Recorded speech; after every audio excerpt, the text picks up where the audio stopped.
One night, Henry and Gordon were alone with James.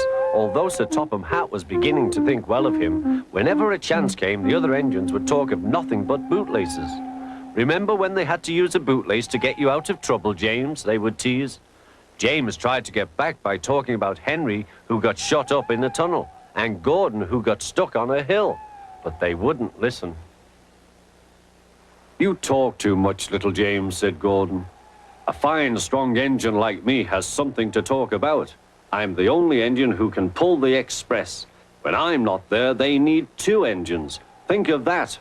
I've pulled expresses for years and have never once lost my way. I seem to know the right line by instinct."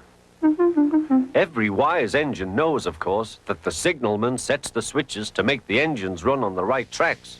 But Gordon was so proud he had forgotten. "Wake up, James," said Gordon next morning. "It's nearly time for the express." "What are you doing? Odd jobs?" "Oh, well, we all have to begin somewhere, don't we? Run along now and get my coaches. Don't be late." James went to get Gordon's coaches. They were all shining with lovely new paint. He was careful not to bump them, and they followed him smoothly into the station, singing happily, "We're going away, we're going away." "I wish I was going with you," said James. "I should love to pull the express and go flying along the line."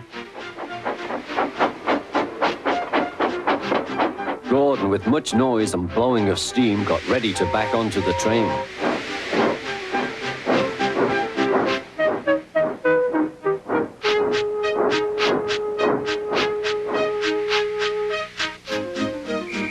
Sir Topham Hatt was on the train with other important people, and as soon as they heard the conductor's whistle, Gordon started.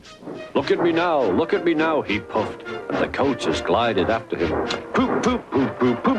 Goodbye, little James. See you tomorrow. James watched the train disappear and then went back to work.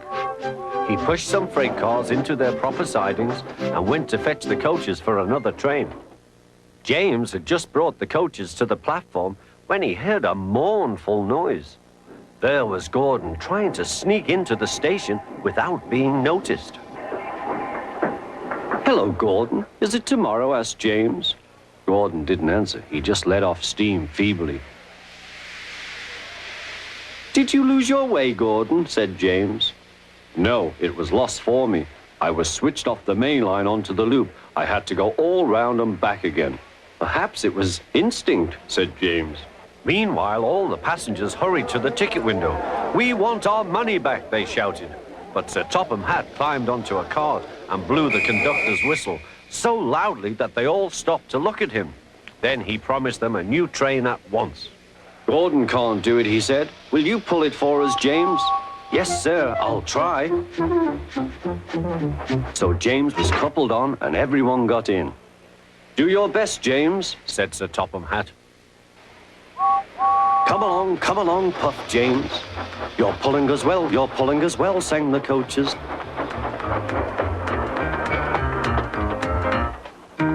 Hurry, hurry, hurry, puffed James.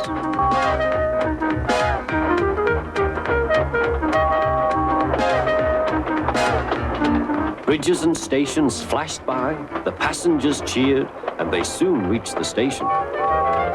Everyone said thank you to James, and Sir Topham Hatt was very impressed. "Well done," he said. "Would you like to pull the express sometimes?" "Yes, please," answered James. Next day, when James came by, Gordon was pushing freight cars. "I like some quiet work for a change," he said. "I'm teaching these cars manners. You did well with those coaches, I hear." "Good, we'll show them." And he gave his cars a bump. James and Gordon are now good friends. James sometimes takes the express to give Gordon a rest.